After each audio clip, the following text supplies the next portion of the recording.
देखा जाए एक साल पहले पाकिस्तान के मुख्तलिफ शहरों पर पाबंदी आयद की गई थी, लेकिन अब देखा जा रहा है यूएई की जानिब से जो है मुकम्मल तौर पर गैर हुनरमंद अफराद पे के जो वर्क वीज़ा है उस पर पाबंदी लगा दी गई है।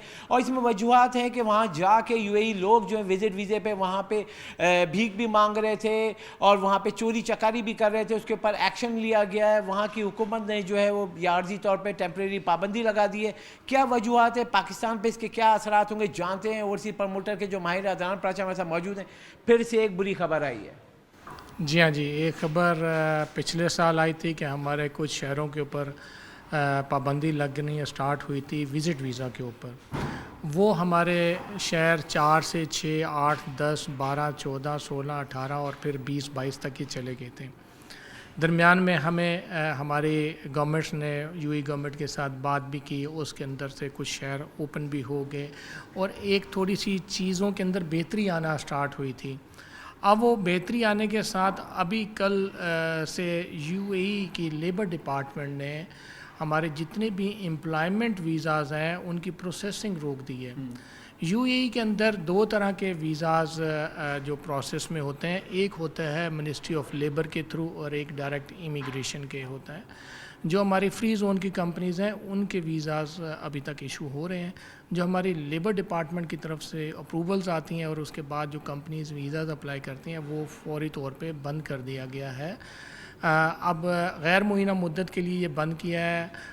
मैं उम्मीद करता हूँ कि ये जल्द अज़ जल्द ही ख़त्म होगी, क्योंकि उसके पीछे वजूहात हमारे अपने लोगों की वजह से ये सब कुछ हुआ है। हमारे वो पाकिस्तानी जो कि मुल्क से बाहर उनके जहाँ पे एजेंट्स लोग और जहाँ पे उसमें हमारे लोग भी शामिल हो सकते हैं, ट्रैवल एजेंट भी शामिल हो सकते हैं, प्रमोटर्स भी शामिल हो सकते हैं, एजेंट भी शामिल हो सकते हैं।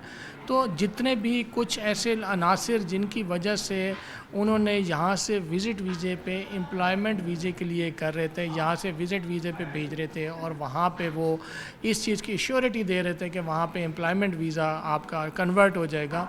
उसमें देखने में ये आई है कि उसमें से जो कुछ स्पेसिफ़िक रेशो जो है वो स्पेसिफ़िक रेशो को जॉब्स नहीं मिली और जिसकी वजह से वो एब्सकॉन्डिंग भी हुए हैं और उन्होंने इल्लीगल एक्टिविटीज़ में भी इन्वॉल्व हुए हैं, जिसकी वजह से यूएई के अंदर हमारा अपना पाकिस्तान का नाम ख़राब हो रहा था।